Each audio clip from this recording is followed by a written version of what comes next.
Einen guten Abend, herzlich willkommen.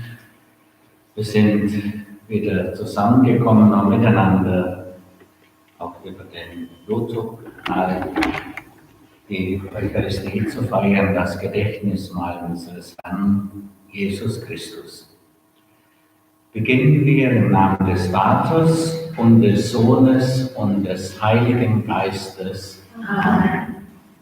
Die Gnade unseres Herrn Jesus Christus, die Liebe Gottes des Vaters und die Gemeinschaft des Heiligen Geistes sei mit euch. Und mit deinem Geiste. Wir haben am Sonntag das Fest Ostern gefeiert, ein schönes Fest, dass der Tod nicht mehr das große Sagen über uns hat. Daran zu glauben ist nicht so einfach. Selbst die ersten Christen brauchten doch einige Zeit, bis sie diese Botschaft ganz verinnerlichen konnten. 50 Tage lang bis Pfingsten. Heute hören wir, wie Petrus einen von Geburt an Gelähmten heilt, sodass er aufstehen und herumgehen kann. Im Evangelium wird uns von Maria berichtet, die dem Auferstandenen begegnet und ihn im Glauben als ihren Meister erkennt. Jetzt in dieser Feier dürfen wir auch dem Auferstandenen begegnen, ihn in Brot und Wein erkennen. Machen wir uns bereit für diese Begegnung.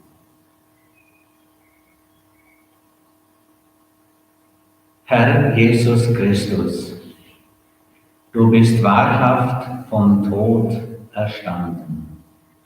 Kyrie eleison, Kyrie eleison, Kyrie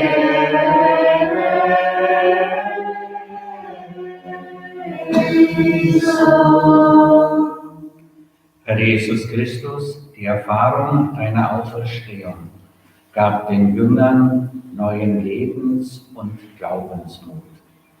Christe eleison,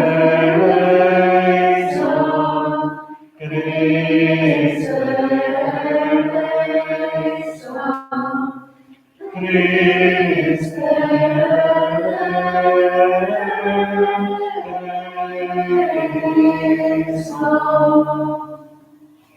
Herr Jesus Christus, du wirst auch uns das ewige Leben schenken. Kyrie eleison,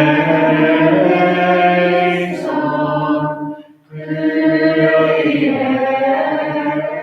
eleison, Kyrie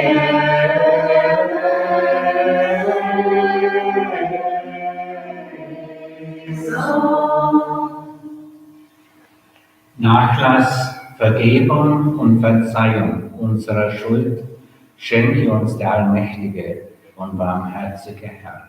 Amen. Singen wir zu Gloria 326. 326.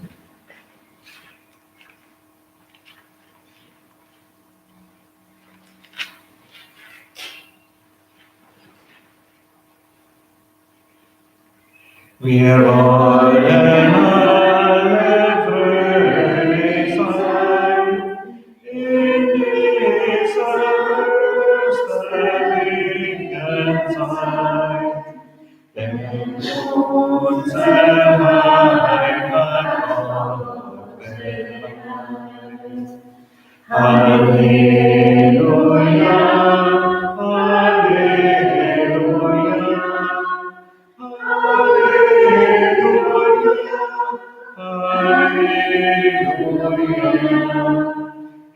Gelobt sei Christus, Mariens Sohn. Er ist erstanden, Jesus Christ, der an dem Kreuz gestorben ist. Ihm sei Lobet zu aller Christ. Halleluja, Halleluja, Halleluja, Halleluja. Gelobt sei Christus, Mariensohn. Lasst uns beten.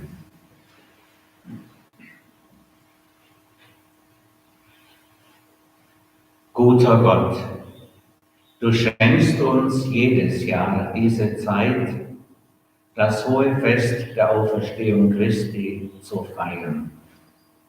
Führe uns durch diese Feier, die wir auf Erden begehen, zur unvergänglichen Freude im Himmel. Darum bitten wir durch Christus, unseren Herrn. Amen.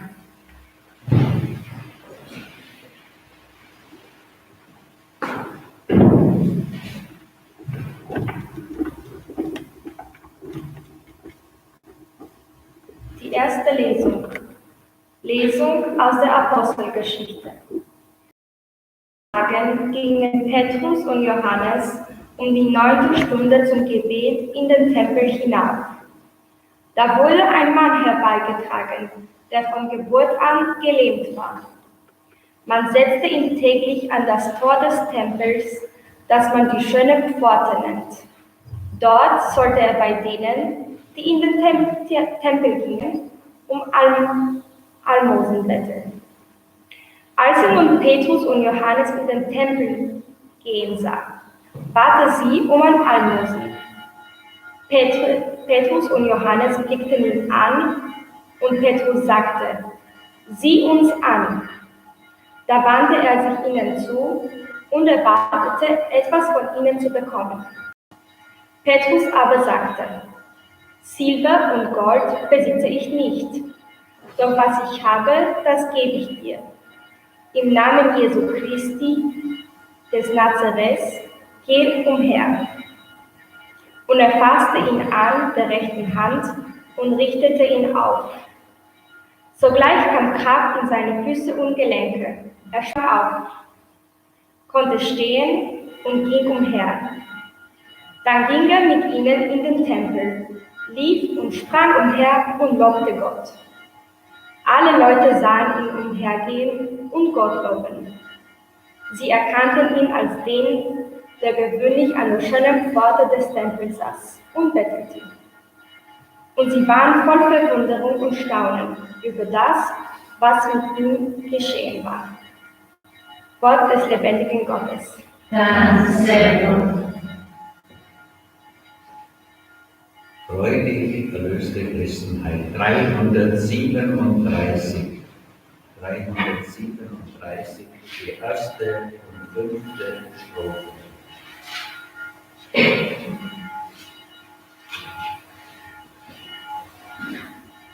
Freudig erlöste Christenheit, freudig und singen, der Gott ist erstanden heut. Halleluja, sing fröhlich, Halleluja. O Christ und feste Hoffnung, freudig und singen, ach du wirst aus deinem Grab. Halleluja, sing fröhlich, Halleluja.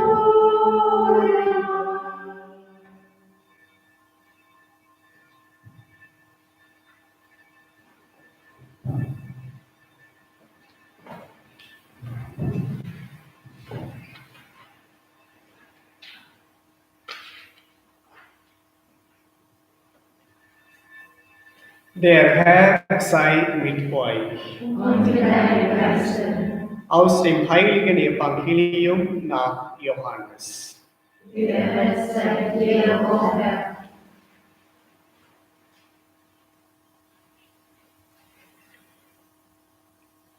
In jener Zeit stand Maria draußen vor dem Grab und weinte. Während sie weinte, beugte sie sich in die Grabkammer hinein.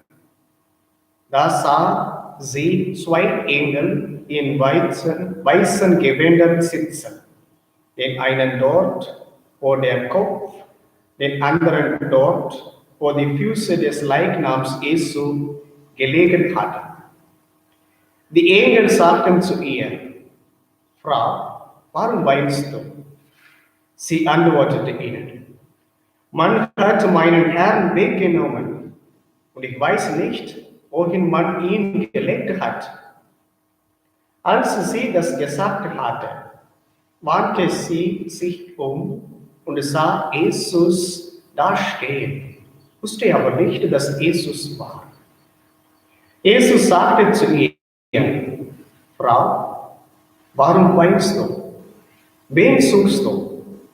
Sie meinte, es sei der Gärtner und sagte zu ihm: Herr, wenn du ihn weggebracht hast, sag mir, wohin du ihn gelegt hast, dann will ich ihn holen. Jesus sagte zu ihr: Maria. Da wandte sie sich ihm zu und sagte auf Hebräisch zu ihm: Rabboni, das heißt Meister. Jesus sagte zu ihr: Halte mich nicht fest, denn ich bin noch nicht zum Vater hinaufgegangen. Geh aber zu meinen Brüdern und sag ihnen: Ich gehe hinauf zu meinem Vater und zu eurem Vater, zu meinem Gott und zu eurem Gott. Maria von Magdala ging zu den Jüngern und verkündete ihnen: Ich habe den Herrn gesehen. Und sie richtete aus, was er ihr gesagt hat. Evangelium unseres Herrn Jesus Christus. Lob sei dir, Christus.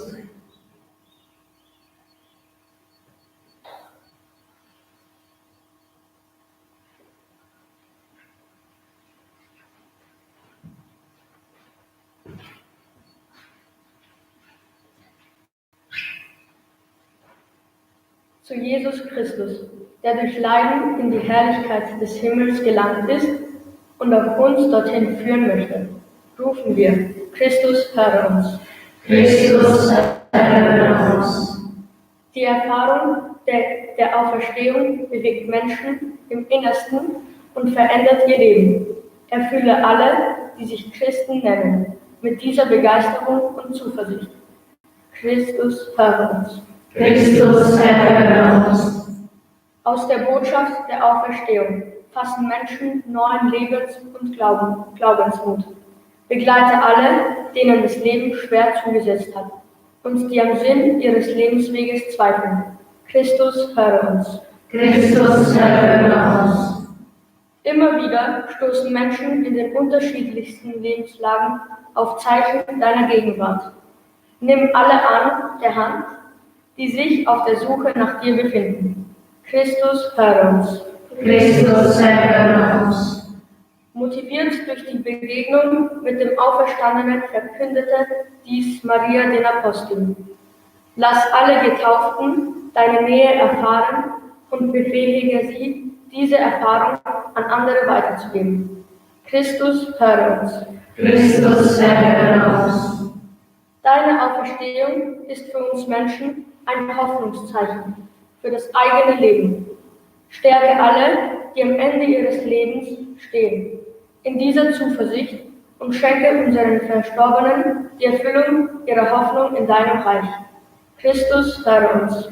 Christus, höre uns. Gott, unser Vater, du hast Jesus Christus aus dem Tod erweckt und ins Leben geführt. Dafür danken wir dir und preisen dich heute und in Ewigkeit. Amen.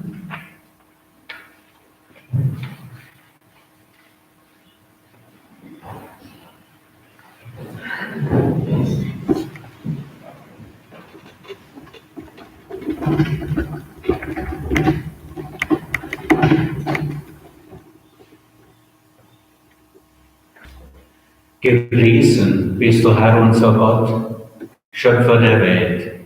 Du schenkst uns das Brot, die Frucht der Erde und der menschlichen Arbeit. Wir bringen dieses Brot vor dein Angesicht, damit es uns das Brot des Lebens wird. Gepriesen bist du in Ewigkeit, Herr unser Gott.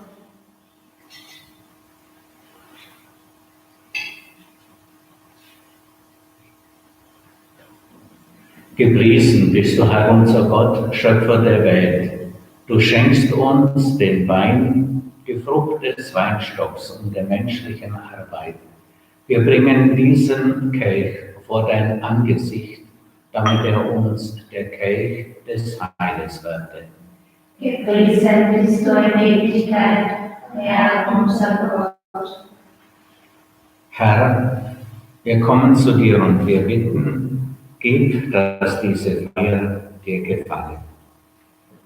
Herr, wasche ab unsere Schuld, von unserer Sünde mache uns rein.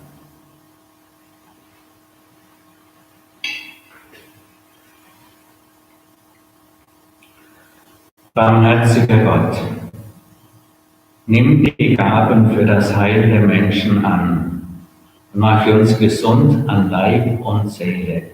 Darum bitten wir durch Christus, unseren Herrn. Amen. Zum Sanctusdamm 198. 198. Der Herr sei mit euch. Und mit deinem Geiste. Erhebet die Herzen. Wir uns beim Herrn. Lasset uns danken dem Herrn, unserem Gott. Das ist würdig und recht. Wir danken dir, Vater im Himmel, und rühmen dich durch unseren Herrn Jesus Christus. Durch ihn erstehen die Kinder des Lichtes zum ewigen Leben. Durch ihn wird uns das Tor des himmlischen Reiches geöffnet, denn unser Tod ist durch seinen Tod überwunden. In seiner Auferstehung ist das Leben für alle erstanden. Durch ihn preisen wir dich in österlicher Freude und stimmen mit ein in das Lob deiner Herrlichkeit.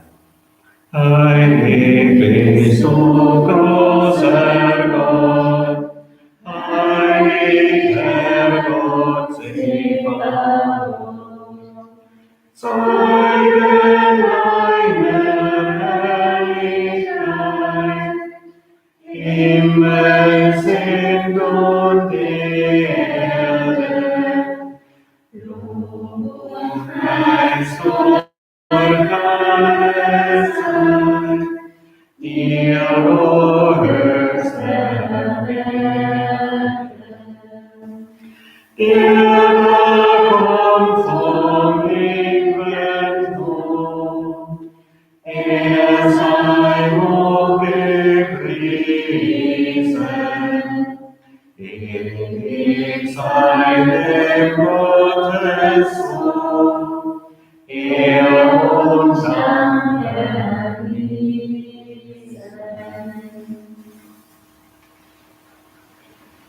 Wir preisen dich, heiliger Vater. Du bist immer mit uns auf dem Weg. Besonders dann dürfen wir das erfahren, wenn uns Jesus zu seinem Gedächtnismahl versammelt, uns die Schrift deutet, wie den Jüngern von Emmaus, und uns das Brot bricht. Und so bitten wir dich, guter Gott.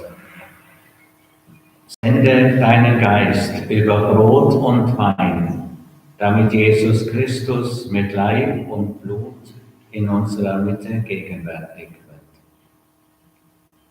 Denn am Abend vor seinem Leiden nahm er beim Mahl, dachte es seinen Jüngern: Nehmt und esst alle davon.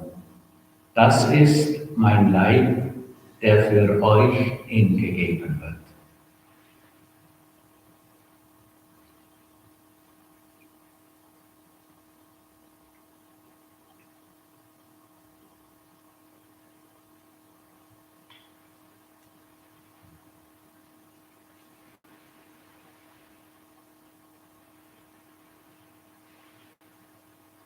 Ebenso nahm er den Kelch mit Wein, dankte wiederum, reichte den Kelch seinen Jüngern und sprach: Nehmt und trinkt alle daraus, das ist der Kelch des neuen und ewigen Bundes, mein Blut, das für euch und für alle vergossen wird zur Vergebung der Sünden. Tut dies zu meinem Gedächtnis.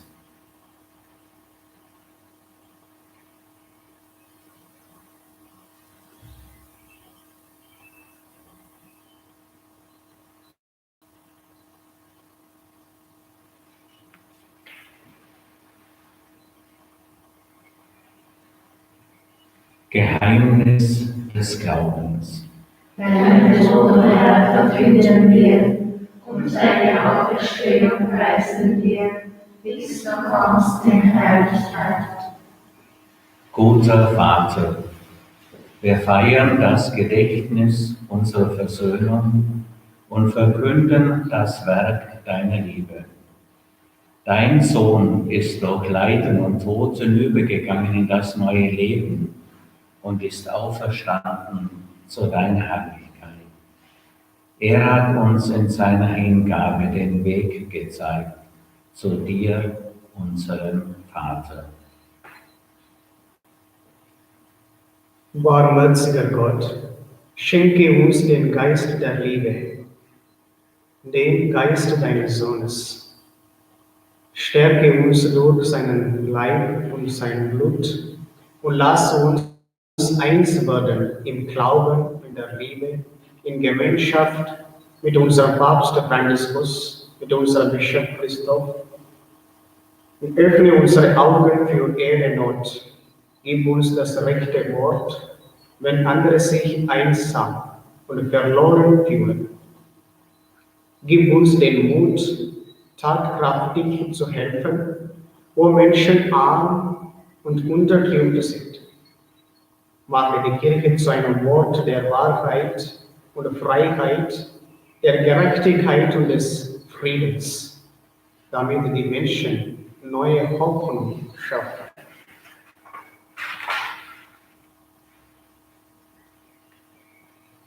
Vater, erbarme dich unserer Brüder und Schwestern, die im Frieden Christi heimgegangen sind, und aller Verstorbenen, deren Glauben niemand so kennst wie du, und führe sie zur Auferstehung. Wenn unser eigener Weg zu Ende geht, nimm auch uns auf in dein Reich, wo wir für immer die Fülle des Lebens und der Herrlichkeit erwarten. Lass uns in Gemeinschaft mit der seligen Jungfrau und Gottesmutter Maria, mit heiligen Josef, mit den Aposteln und Blutzeugen und mit allen Heiligen dich loben und preisen, du, unseren Herrn Jesus Christus. Durch ihn und mit ihm und in ihm ist dir Gott ein mächtiger Vater, in der Einheit des Heiligen Geistes, alle Herrlichkeit und Ehre, jetzt und in Ewigkeit. Amen. Als Kinder des einen Vaters im Himmel dürfen wir miteinander beten. Vater unser im Himmel, geheiligt werde dein Name, dein Reich komme, dein Wille geschehe, wie im Himmel so auf Erden.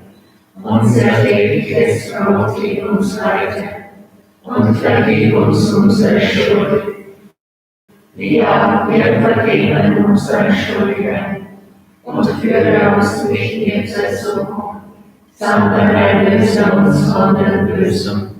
Denn dein ist das Reich und die Kraft und die Herrlichkeit in Ewigkeit. Amen. Wenn der Auferstandene seinen Jüngern erschienen ist, dann hat er ihnen zuerst den Frieden gewünscht.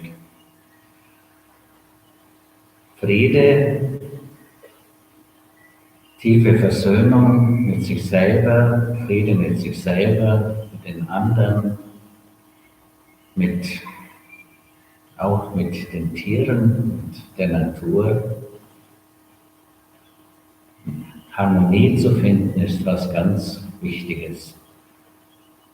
Beten und bitten wir um den Frieden des Auferstandenen. Herr Jesus Christus, du Sieger über Sünde und Tod, schau nicht auf unsere Sünden, sondern auf den Glauben deiner Kirche und schenke ihr nach deinem Willen Einheit und Frieden. Der Friede des Herrn sei alle Zeit mit euch. Und mit deinem Geiste.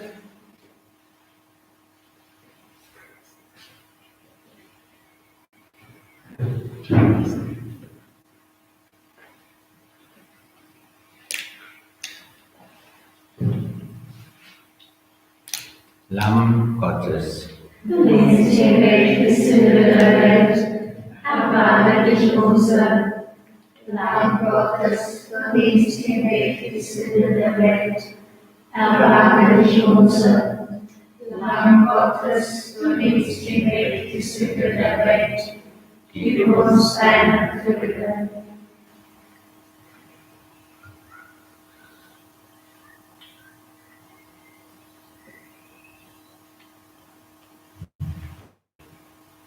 seht Jesus Christus, den auferstandenen Herrn, in unserer Mitte. Herr, ich bin nicht würdig, dass du eingehst unter mein Dach, aber sprich nur ein Wort, so wird meine Seele gesund. Alle, die über YouTube die heilige Messe mitfeiern, wir können den Auferstandenen auch geistigerweise in sich aufnehmen.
Singen wir freudig, du Himmelskönigin, 525. 525.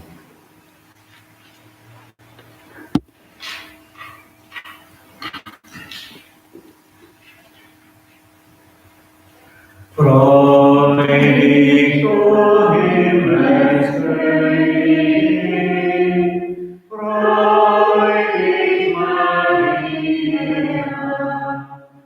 freu dich, das Leid Halleluja. Petrus für uns, Maria, den du zu tragen würdig warst. Freu dich, Maria, der Heiland lebt, den du genährt hast. Halleluja. Petrus für uns, Maria, ist verstanden von dem Tod. Freu dich, Maria, wie gesagt, der wahre Gott. Halleluja. Petrus für uns, Maria, Petrus für uns, so wird's geschehen. Freu dich, Maria, dass wir in Christus auferstehen. Halleluja. Petrus für uns, Maria.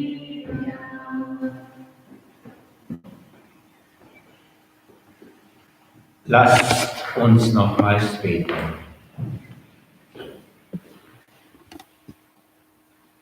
Allmächtiger Gott, das Sakrament, das wir empfangen haben, mache uns zu einer neuen Schöpfung und stärke uns im Glauben an die Auferstehung.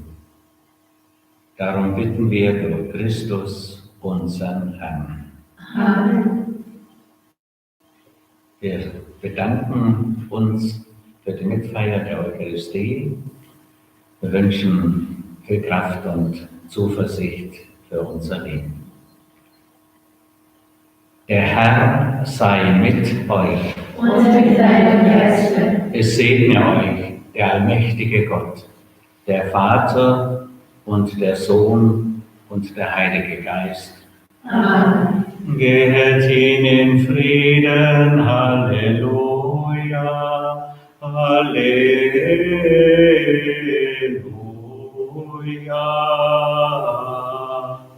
Dank sei Gott dem Herrn, Halleluja,